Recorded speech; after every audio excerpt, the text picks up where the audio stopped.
When you buy furniture from Wayfair, you're not just getting furniture, you're setting your home up for a lifetime of memories. Visit wayfair.ca today or download the Wayfair app. Furniture made for all of life's moments. That's Wayfair. Wayfair, every style, every home. Montreal, the everyday and the extraordinary.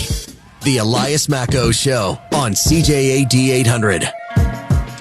Akil Alim here, filling in for Elias Makos this morning. What a nice R&B beat that is coming in. I really do appreciate that.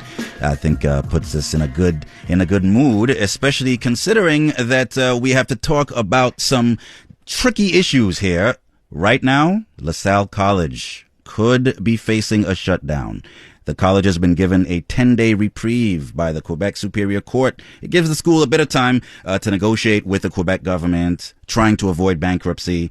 The school is facing merely $48 million in debt to the province. Now, that includes almost $30 million in penalties. And that's apparently because the school went over the limits imposed on it in terms of how many English language students it could admit. And that also goes along with some money that the government said the school overpaid in subsidies. So that's a big part of the financial problem that LaSalle College is facing. But for now, there's a major question about the beginning of the school year. Classes scheduled for August 27th have been suspended until further notice, and that is going to affect around 33,000 students. So here to clear this up for us with me today is Claude Marchand, Director of Collège LaSalle. Thank you so much for joining us, Mr. Marchand. Good morning, Akil. Good morning. Now, just very quickly, what is the immediate situation right now? I understand that there's been this issue with suspension of classes that were scheduled for August 27th. Is there any news, any new information about when we're going to know when students will be able to begin class? Well, the current situation is really that LaSalle College is facing a completely unfair and disproportionate penalty from the government of Quebec for a total of about $40 million. And we need a deal with the government of Quebec. We need a decision, actually, from the Premier, Madame Christine Fréchette, to get the students in the classrooms on Thursday, August 27th. And can you tell us more about this penalty or penalties that the school is facing? Almost $30 million, I understand, in penalties linked to going over limits on English language admissions. What exactly happened there? It's a $30 million penalty plus a $10 million financial impact, so for a total bill of $40 million. We talk about the 47, but the remaining 7 is kind of a regular business between Collège LaSalle and the government. That's not in litigation. The litigation part is really the $40 million. And essentially that's a pure invention of la CAQ. I think the fines got completely disproportionate to even what they thought it could have become when they wrote the law. The law that we are supporting, actually, to defend French language and everything. We're in full support of that. But we sent an official letter to Simon Jolin Barrette in August 2021, informing him that we would need a fair transition period, which we thought would be 2 years. It's mathematical because the students are with us for 3 years. So we told the government back in 2021, you can decide whatever you want, just give us a fair transition period and we'll make it happen. But that transition period never came, and we got fined for $30 million plus a financial impact of $10 million for a total of $40. And the transition that sits on our balance sheet now, and as you can imagine, the banks are freaking out, just as we do. No organization or no business can survive this kind of magnitude, knowing that from all the benchmarks, the fine that the non-for-profit LaSalle College receive is 1,000 times more than anything we could find. So think about the big polluters, think about the biggest recidivists. La Charte de la langue française for private companies has a maximum $90,000 fine embedded into it. and we have a 40 million financial impact. So we're not sure, we are sure that it's unfair and disproportionate. Akil Aline here, filling in for Elias Makos this morning. I'm speaking with Claude Marchand, director of College LaSalle, about the financial difficulties that the school is facing, its issues with the Quebec government, the possibility of a shutdown. I'd love to hear your thoughts on this. Feel free to text into our line at 514-790-0800.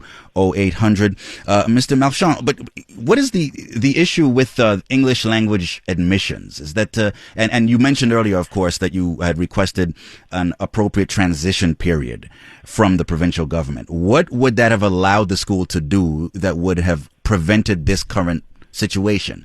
If you had been given more time, what steps could the school have taken that it's been prevented from taking? We've taken those steps as we were fully compliant at year 3. So we've taken those steps. We're fully compliant now. So the new law was giving us quotas of the maximum of students we could enroll in our English programs. But the quotas were lower than the actual number of students enrolled in the school. So it was not related to the new admissions. It was really about existing returning students because they stay at the school for 3 years. So all we needed, and we did it, was a 2-year transition period. But the fine was for year 1 and year 2. And so I asked for people to share their thoughts, and they're beginning to do so. I'm getting some text messages on this subject. One texter says, it's an English college. Why does the government have the right to limit its students? It seems draconian. And then that same texter then followed up by saying, operating for only 693 English students, or whatever exact number of English students, seems unsustainable. What do you think of that, Mr. Marchand? Because you mentioned just now that you respect the province's need to protect the French language in Quebec. So do you think nonetheless that the province should not be limiting the number of English students or English programs that the school offers at all? LaSalle College is very unique in Quebec because under one roof, we have students studying in French and we have students studying in English. So at Marianopolis, everybody studies in English, same at Dawson, same as Vanier. And then you have the French, like Brébeuf, Grasset. At LaSalle, we have 2 institutions under one roof. So that's very unique. At the end, you know what I mean? I'm not an elected official of the government. I'm not elected democratically. I think the government can decide to take the measures that they feel are needed in how they govern the province, but they need to remain fair about how they implement those measures. So we do respect their decision to implement quotas because they were democratically elected and they feel it's the right thing to do. What we're telling them is, okay, now that you took that important decision, let's be fair and give the appropriate transition period. And the proof is in the pudding. We're fully compliant after year 2, but they're still pushing. They pushed us to file for creditors' protection. LaSalle College is doing just fine. We don't have any other debts to other vendors or to. Our single issue is that our Quebec government forced us to seek creditors' protection, and we can't believe it. So what? You know, over the weekend we're attacked by Trump, and the government had to release help packages for the businesses in Quebec. But I wonder where is the help packages for the victims of the CAC decisions, because now we have 421 jobs at stake. There's 3,000 students that cannot start their classes on Thursday, and that's not Trump. That's Madame Fréchette's call. And what risks happening if no agreement is reached, especially within the appropriate time frame? We are in a litigation with the Quebec government, but we are in a litigation with our first partner, On 60 million annual budget, the government contributes to half of this. So we're kind of two parents for this institution, and an agreement must be found between the two partners for the mission of the college to continue. And I think we will arrive there. I had multiple good communications with Madame Fréchette, which I appreciate. She needs, at the end, she's the only one that can take the decision, and we expect her to make that call anytime soon, so the students can be in the classrooms as soon as possible. As soon as Madame Fréchette makes that call, 48 hours later, we're ready to roll. We welcomed our teachers yesterday. They were all eager to start the semester. We're one decision away from our dear Premier. Claude Marchand, Director of Collège LaSalle, thank you so much for speaking with us today. Thank you so much. Heading up, take care. Coming up on the Elias Mako Show, we're going to be tackling the issue of Canada's best tech entrepreneurs leaving for the U.S. What can be done about. When you buy furniture from Wayfair, you're not just getting furniture, you're setting your home up for a lifetime of memories. Visit wayfair.ca today or download the Wayfair app.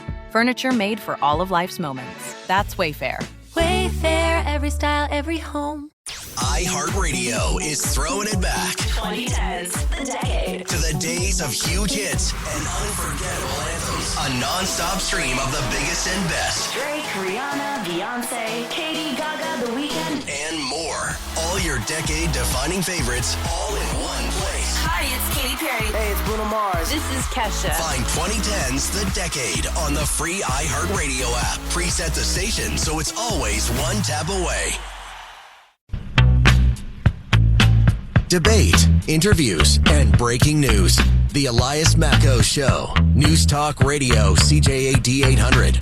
Akil Aline here, filling in for Elias Makos this morning. We're going to, just so you know, we're going to be checking out the federal press conference that'll be held at 11 o'clock, in which the federal government will announce its responses, its retaliatory responses to the Trump administration's latest moves in this trade war between Canada and the United States. So definitely stay tuned for that. Right now, however, we're going to address an issue that could be related. Why are Canada's best tech entrepreneurs leaving for the U.S.? Are we facing another brain drain? Some of you may remember back in the day, I would say the 90s particularly, around the turn of the century, that was a popular phrase here in Canadian politics, that Canada was facing a brain drain to the United States. A lot of educated, skilled, talented Canadians heading south of the border for not only warmer weather, but also better employment opportunities, because there wasn't enough opportunity here in Canada. After a while, I find that kind of language started to fade away a bit, but maybe it's still an issue, at least in the tech sector. There's a growing concern that Canada is losing entrepreneurs to the States. There's some numbers to back it up too. Lucy Hargreaves of Build Canada, with whom I'm about to chat, says there are 517 U.S.-based companies founded by Canadians that have raised around $414 billion. Almost 90% of them, of those founders, that is, were educated in Canada. And so we're going to be hearing from her on exactly what this means for Canada's tech sector and Canada's economy overall. Lucy Hargreaves, thank you so much for joining me.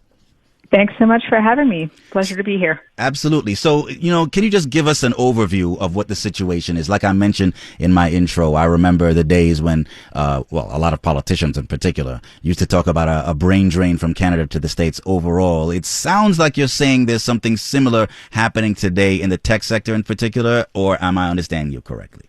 Yeah, certainly. I mean, I think when we look back to the 1990s, it was primarily doctors, lawyers, sort of skilled professionals in a variety of different sectors who were leaving. And, these numbers that you quoted in your intro are from the Dominion List, which is a curated catalog of data around, company founders and entrepreneurs. And they published data in the last several months that showed that over 500 U.S. companies have been founded with a Canadian founder in the last number of years. And And this is it's not the important thing to understand about these numbers is that this is not an exhaustive list. So this is sort of the tip of the iceberg. But what it does show is that Canada's founders and entrepreneurs are leaving Canada in significantly high numbers. And the reason that this is a concern is that they're taking the future value that they'll generate with them. You mentioned they've raised over $400 billion. That's a significant amount of money, not just now, but when you think about these companies scaling over time, getting bigger, the number of people that they will employ, these are, significant losses for the Canadian economy if those companies are founded elsewhere instead of encouraging them to be founded here. And so what are the reasons why this apparent brain drain is happening? I've heard some possible theories being that entrepreneurs are moving south because there's a bigger capital investment pool down there, that there are generally more pro-business policies in the States compared to Canada. Have you found that to be the case? Yeah, absolutely. I mean, there's several different reasons that this is happening. And look, to level set at the outset, there will always be a draw to the U.S. for a certain group of people, especially high-density talent cities like San Francisco. But I think when we look at the reasons that these folks are leaving, I think there is more that we can do in Canada to encourage more of these people to stay. So I would categorize the reasons in 4 buckets. Number one, access to capital is a massive problem. The capital in Canada tends to be much more risk averse, typically slower, smaller checks, and generally our ecosystem is unable to match the cash opportunities at the speed that they're offered and at the scale that they're offered in the U.S. innovation economy. So that's one. Number two is our taxation system. Generally speaking, our taxation system in Canada is just not competitive with what is on offer in the United States. Everything from our capital gains tax structure to corporate tax structure and even our income tax structure is generally speaking less attractive and less competitive with many U.S. states. The third is our competitive markets. So we have many oligopolies operating in Canada. We have very protected markets in a number of different provinces. And this lack of competition, in banking, in financial services, in transportation, aviation, makes it hard for new entrants to enter the market, especially sort of these younger, more innovative, up-and-coming companies. It's very hard for them to break through. And the last thing is a bit of a cultural piece. It's around kind of how we think about risk-taking in Canada, how we celebrate entrepreneurs. And generally speaking, in the U.S., there's a much more risk-taking culture, an open celebration of success and entrepreneurial success.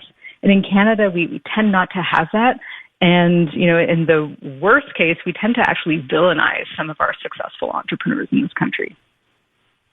That's interesting because my older brother, as it happens, studied business here in Canada. Both of his degrees, a bachelor's of commerce at Concordia and his MBA at U of T. And I remember him saying decades ago, that he found the business culture here in Canada too temperamentally conservative, too risk averse. So, you're not the first person I've heard say that. But, you mentioned things like tax policy and things of that nature. Of course, one of the major counter arguments you'll hear is that, look, we have the taxes we have here in Canada because it finances a generous social safety net that, gives us a sense of belonging and a sense of social solidarity as a people. As Canadians, we take care of the less fortunate and so on. Whereas in the States, sure, they have lower taxes and whatnot, but they don't do as much to help people who are vulnerable and fallen on hard times. So, do you think it's possible to reform Canada's policies in this area without leaving the less fortunate in the lurch? Yeah, absolutely. I mean, I think you can definitely take a fundamental holistic approach to reform that maintains Canada's values and where we as a society want to make sure that we spend our tax dollars. I actually think if you ask most Canadians right now, though, those social services that you just mentioned are ones that are not in great shape in Canada. So I think this narrative of, Canada has a great social safety net, we have great public health care, we have, incredible public schools, I think in the last, 10, 15 years has changed significantly. So I think not only do we need to look at our tax structure and think about reforming that so that we can lay the foundation for economic growth. But we also need to look at how we're using those tax dollars in our healthcare system and education system to provide those social services, because I don't think that we're providing them at the level of quality that most Canadians deserve and expect. Akil Aline here, filling in for Elias Makos. I'm just chatting right now with Lucy Hargreaves, the CEO of Build Canada, about whether Canada is suffering a technological brain drain with a lot of the country's best and brightest tech entrepreneurs heading south of the border. If you have any thoughts on this subject, please feel free to text into our line at 514-790-0800. So, Lucy, do you think what's going on now with this trade war between Canada and the States, do you think there's any possibility that this may create the impetus to actually get Canadian policymakers at all levels of government to finally, do something about this problem, especially since we're hearing all this talk about how we need to, maybe decouple from the States, become less dependent on the States economically, build up and shore up our industrial structure and our economy, diversify our trading partners. Do you think that this could also be on the agenda in terms of strengthening Canada so it becomes less vulnerable to the States? I mean, absolutely, it should be. Look, I hope our two countries figure out a way to move forward together. I think, we are geographically next door neighbors. Over the long term, I'm quite confident that we will get past this current trade war and figure out a way to collaborate so that both of our economies are strong. However, I do think that, at a moment like this, you have to think about your economic positioning and your economic strength. And there's certainly so much more that Canada can do to boost our economic strength at home, and creating an environment that is appealing to entrepreneurs, that supports new business creation, that celebrates entrepreneurs and creates a competitive, robust tax structure to reward the risk that they're taking. I think all of those things in the long term are, not only great for entrepreneurs and will create strong businesses that employ lots of people, but it's also great for our economy, and we should be doing things like that. Absolutely. If these trade wars light the fire under our feet to get that done quicker, I think that's long term a great thing for the Canadian economy. Lucy Hargreaves, CEO of Build Canada, thanks so much for joining us. Thank you. Absolutely. Akil Aline here, filling in for Elias Makos on the Elias Makos Show. Now, let's take a look at the news. Wayfair's Labor Day clearance is on now. Right now at Wayfair, you can get up to 70% off everything home. Shop Wayfair's Labor Day clearance now through September 7th at wayfair.ca. Wayfair, every style, every home. You've heard the chaos. Now you can see it. Oh my gosh. Watch all your favorite podcasts from start to finish right inside the free iHeartRadio app. Gets the blood going, huh? Catch every laugh and eye roll on shows like the Tom Green Farmcast and Park the Bus. Now with full video. We're building a ramp for Tony Hawk. It's the same hosts and the same chemistry with all the hilarious moments you've been missing right on your screen. Cheers. Open the free iHeartRadio app, search video podcasts, and tap watch. The Elias Makos Show on demand. On demand. Don't miss a thing. Find your favorite clips at CJAD800.com and on the free iHeartRadio app. Akil Aline here, filling in for Elias Makos. Next up on the Elias Makos Show, Canada-U.S. trade talks breaking down. It looks like the auto sector is getting caught in the crossfire. What to do, how to protect this important sector of the economy. We'll be chatting with David Kennedy, Toronto Bureau Chief with Automotive News Canada. Listen wherever, whenever, on your radio. Online at CJAD800.com. On your smart speaker. Playing CJAD. Or your phone. Through the iHeartRadio app. Where and when you need us. This is News Talk Radio. CJAD 800.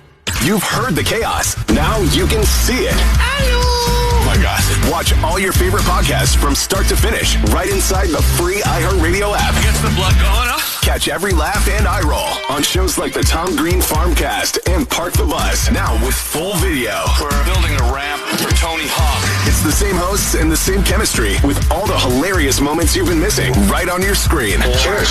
Open the free iHeartRadio app, search video podcasts, and tap Watch. Wayfair's Labor Day clearance is on now. Right now at Wayfair, you can get up to 70% off everything home. Shop Wayfair's Labor Day clearance now through September 7th at wayfair.ca. Wayfair, every style, every home. Unmistakably Canadian. It's the music that raised you. The artists raising the bar. Hi, this is Brian Adams. Hey, my name's Brett Emmons. I'm from the Glorious Sons. Hi, I'm Nelly Furtado. Made in Canada. The station that champions Canadian music. Loud, proud, and all yours. No passports required. Just press play. Tap into Made in Canada now on iHeartRadio.ca Or the free iHeartRadio app. .ca.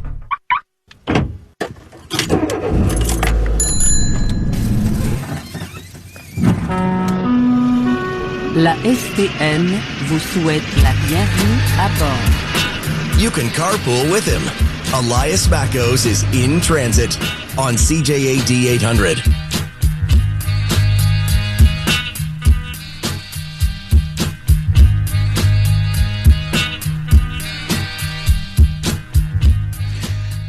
The Elias Mackos Show. Akil Aline here filling in for Elias. Right now, Trump wanting to put 50% tariffs on the auto exports, Canada's auto exports to the States. Now, if there is one industry here in Canada that is especially vulnerable to Trump's tariff threats, it's got to be the auto industry. It's so highly integrated here in North America. There are so many supply chains that move back and forth across the Canada-U.S. border, parts and vehicles going back and forth multiple times before a final automobile is actually constructed and shipped off to dealerships. So higher tariffs can mean higher production costs, especially now with Trump saying that tariffs on Canadian vehicles and auto parts could rise to 50%, taking effect potentially as early as January 1st, 2027. So higher production costs, pressure on Canadian jobs, more expensive cars for consumers. What do we make of all this? How do we deal with it? Shedding some light on this with me here today is David Kennedy, Toronto Bureau Chief with Automotive News Canada. Mr. Kennedy, welcome. Thanks for having me. Yes. So, what are people in the auto industry here in Canada saying? Are they tearing their hair out right now? Or what is the mood right now in Canada's auto industry in response to this latest series of developments? Well, I would say so far it's a little muted. I think the industry, at least so far, is willing to take this just as far as you would take most posts on social media. There's nothing in writing yet to make this a reality, and I think a lot of people are just kind of. It's a long horizon. We've got 4 months to deal with this, and people are taking a moment before really being concerned. That said, a 50% tariff, I heard more than once over the last couple of days, untenable is the word that's been kicked around. And that really is what it is. It would be a showstopper for a lot of the industry in North America, in Canada, but the U.S. would also be feeling significant squeeze if this were to happen. Do you think that squeeze could actually affect American consumers across the board in this industry particularly, for them to say, you know what, enough, we really need to send a message to Washington and to Trump to back off? It certainly could. If this were to go through, exactly what would happen, all bets are kind of off. There's too many moving variables to really say, XYZ would be the result of this. But the thing is, chances are there would be at least temporary stoppages at assembly plants, perhaps longer ones. Costs would rise for consumers, and people would be off the job for likely prolonged periods of time. As automakers try to reshuffle their supply chains, and kind of go ahead and try to make such a massive tariff work. But it's, at this point, I would say it's all a little bit early to speculate on what will happen. I think it's just the expectation is that it won't in the industry. But there's going to be preparations for it over the next few months, that's for sure. Speaking of it being too early to speculate about what'll happen, one of the arguments I've heard is that the economic uncertainty that Trump's trade wars and his whole approach to international trade policy is creating is a big problem in and of itself. So aside from the tariffs themselves, the argument seems to be if he would just slap a tariff of that's hopefully not too high on a certain segment of imports coming into the U.S. market and leave it there, and we could be sure that he'd leave it there for the rest of his term as president, and the next president won't necessarily come along and either jack it up or eliminate it, then at least businesses could plan. They could make plans more effectively for the future and adapt to the situation if need be. But with the tariff percentages seemingly coming and going and being all over the place, that uncertainty in and of itself is a huge source of problems. Would you say that's the case when it comes to the auto industry? Oh, no doubt. And that's been one of the problems from the outset, is that people are just unable to make any real long-term decisions, which is what you need to make in the auto industry. You know, you don't plan to build a vehicle on a whim. You know, it takes years of planning before, an assembly plant actually gets a product and they start building it. It takes years. And nobody's able to switch things so quickly. You know, even this 4-month period, for instance, to plan for a tariff that will happen in 4 months is too short a time span because, supply contracts for the parts that will go into the vehicles that they're planning to build are already out. The tooling is going into the plants as we speak. There's no way to turn on a dime for these decisions.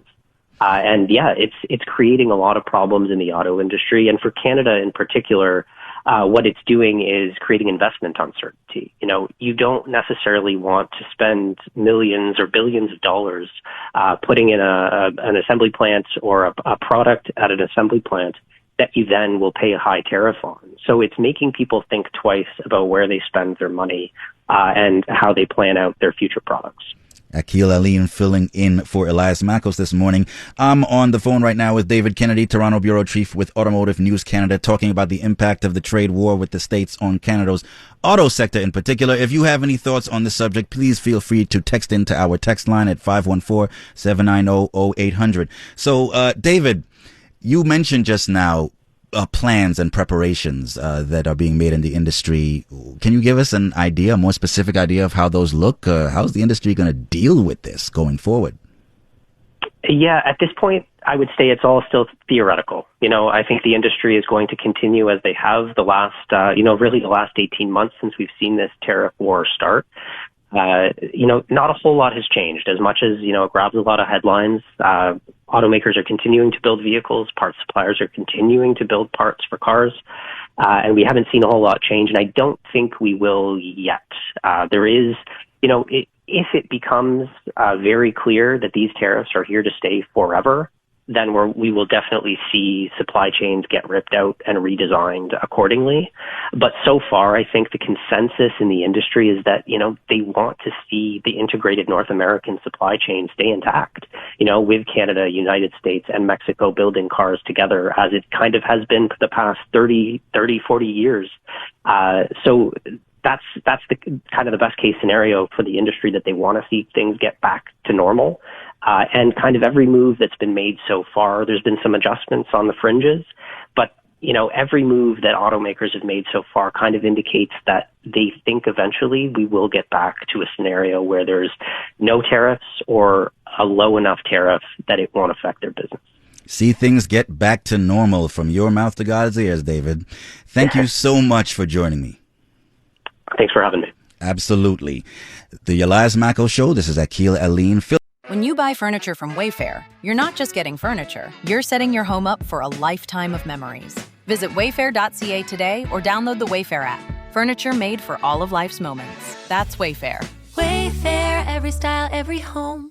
iHeartRadio is throwing it back. 2010s, the decade. To the days of huge hits and unforgettable anthems. A non-stop stream of the biggest and best. Drake, Rihanna, Beyonce, Katie, Gaga, The Weeknd, and more. All your decade-defining favorites, all in one place. Hi, it's Katy Perry. Hey, it's Bruno Mars. This is Kesha. Find 2010's The Decade on the free iHeartRadio app. Preset the station so it's always one tap away. The Elias Makos Show. News Talk Radio. CJAD 800. Akil Aline here, filling in for Elias Makos this morning.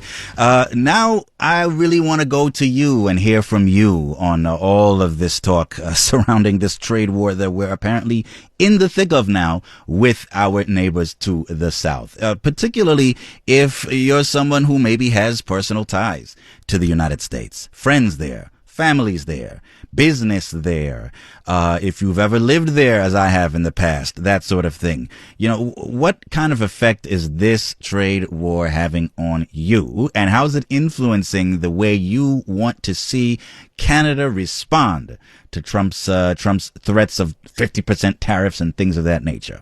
Also, if you're someone who maybe works in an industry that is heavily dependent on doing business with American customers, investors, or what have you, and maybe you're worried about how this is going to affect your job, your paycheck, that sort of thing, I really would love to hear from you.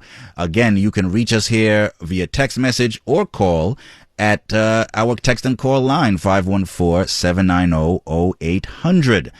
If we look at some of the texts that I've already seen, if you look at this text, for example, in response to my last conversation with David Kennedy from David Kennedy talking about automotive issues and the effects of the Trump trade war on Canada's auto industry. We have Scott here who's texted in, Trump wants to kill the auto industry in Canada. Let's help him and kill the auto industry completely. Let's stop selling electricity to the U.S. and see how well their auto plants run.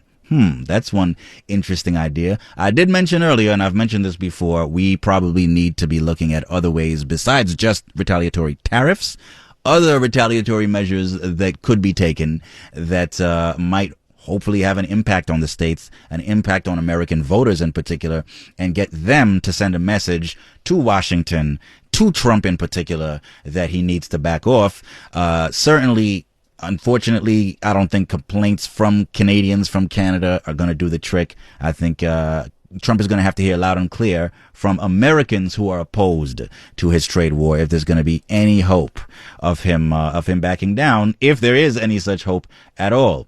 It's just a tricky thing to consider because, like I've said in the past, there probably isn't anything economically that either country could do that wouldn't hurt at least some people in that same country. So Trump imposing tariffs on our exports to the States, that is going, especially if he keeps this up, slapping tariff after tariff after tariff on sector after sector of the Canadian economy, that's going to increase prices for American consumers. I was glad to hear from one of our earlier callers who mentioned, people need to understand how tariffs work. It may be a little bit too wonky, too inside baseball for some folks, but this stuff matters. This stuff affects the price of the things that we buy, the prices we pay at the cash register or the gas pump or elsewhere every day. So it's important that we understand them. It's important for people to understand that, when a country slaps tariffs on imports, the whole point of it, as that caller mentioned, is to make imported goods artificially more expensive so that your own country's consumers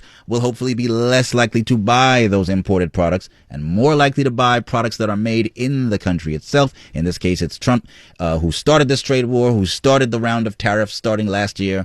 And so his hope is that American consumers will spend less money on imported goods and more money on made in America products, or products that are made in America, even if it's not made by American companies, mind you. I've heard people, protectionists like Trump who preceded him in American politics, people like Pat Buchanan, who ran for president back in the 90s as a Republican.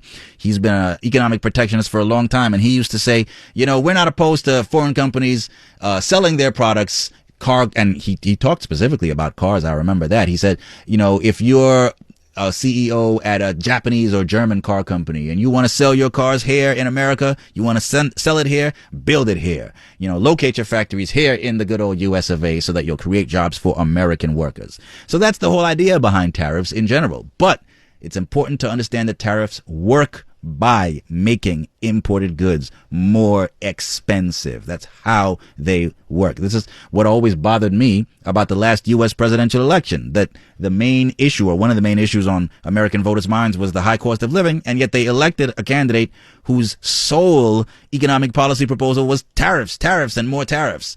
An inflationary policy by its very nature, a policy that is designed to make at least some goods more expensive.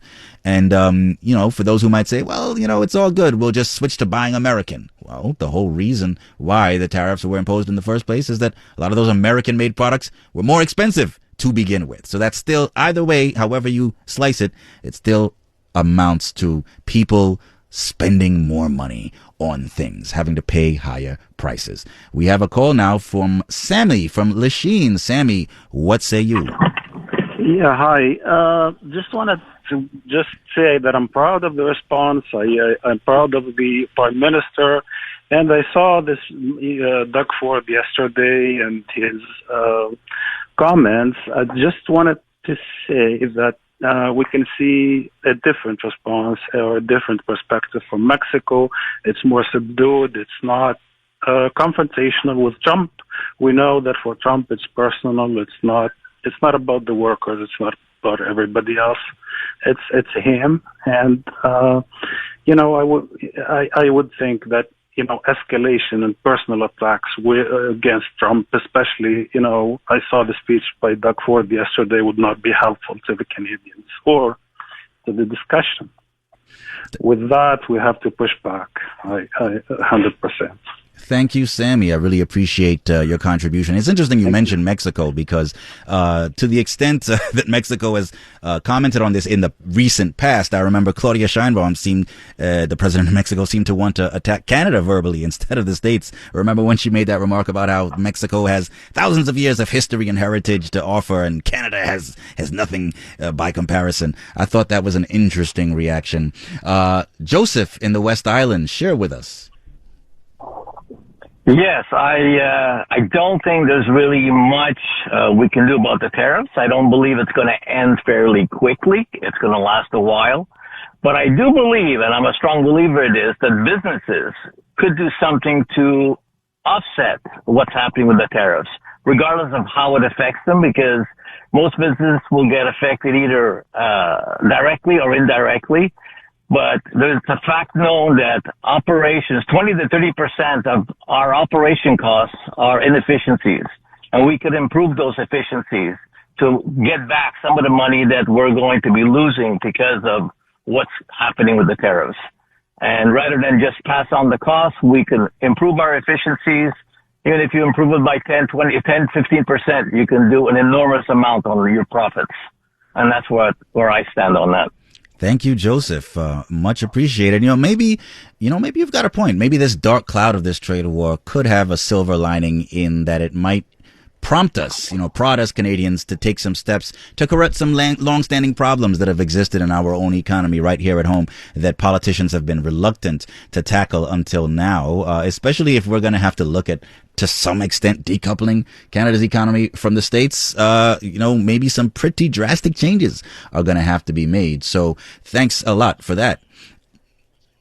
And now let's check out the press conference in which the federal government is announcing its reactions to Donald Trump's latest moves. Caucus de la région de la capitale nationale et de pouvoir jouer le rôle de maîtresse de cérémonie ce matin.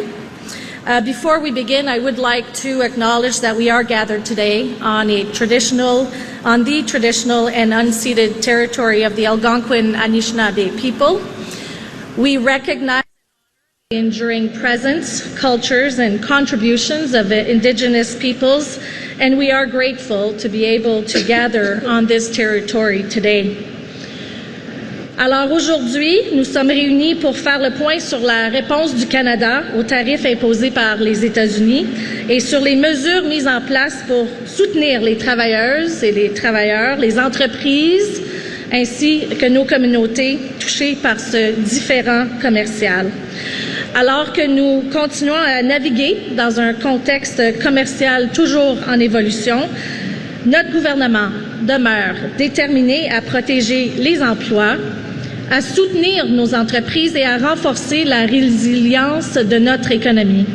We are here today to share how Team Canada is strong and united, and we will share how we are supporting Canadian workers, businesses and industry, and protect jobs, create some in this evolving economic during these difficult commercial trade times.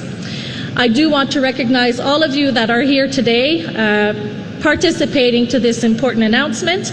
I do want to thank the whole team of Ideal Roofing ici. Merci pour l'accueil, Philippe, et toute ton équipe, et surtout pour nous mettre nous partager vraiment ce qui se passe pour vous comme entreprise, parce que c'est vous qu'on écoute aujourd'hui. Donc, merci. And I do want to say I have my colleagues here are each going to present share their announcements as we are gathered today. You see François-Philippe Champagne, the Minister of Finance. We have Mélanie Joly, Minister of Industry. We have Patty Hadju, who is right here, and also Evan Sullivan. They all have great long titles, so I will present them later. But really important for you to know that we are all here with also Giovanna Mingarelli. And I will go straight to the point because we have many ministers sharing their news today. And to start, we will start with mon ami François-Philippe Champagne, ministre des Finances. Alors à ton tour, François-Philippe. On va droit au but. Et vous avez tous un verre d'eau avec votre nom. Merci. It's made in the right order. Bonjour tout le monde. Bon matin. Hello everyone. Merci Mona de l'introduction. Ladies and gentlemen, Canadians who are watching from coast to coast. I just want to start. Je vais saluer d'abord ma collègue, la ministre Joly. Merci Madame la ministre. Évidemment, on sera au rendez-vous. C'est ça le message qu'on vous envoie ce matin avec la ministre Joly, le ministère de l'Économie, le ministère de l'Industrie ici au Canada. Unmistakably Canadian. It's the music that raised you. The artists raising the bar. Hi, this is Brian Adams. Hey, my name's Brett Emmons. I'm from the Glorious Sons. Hi, I'm Nelly Furtado. Made in Canada. The station that champions Canadian music. Loud, proud, and all yours. No passports required. Just press play. Tap into Made in Canada now on iHeartRadio.ca or the free iHeartRadio app.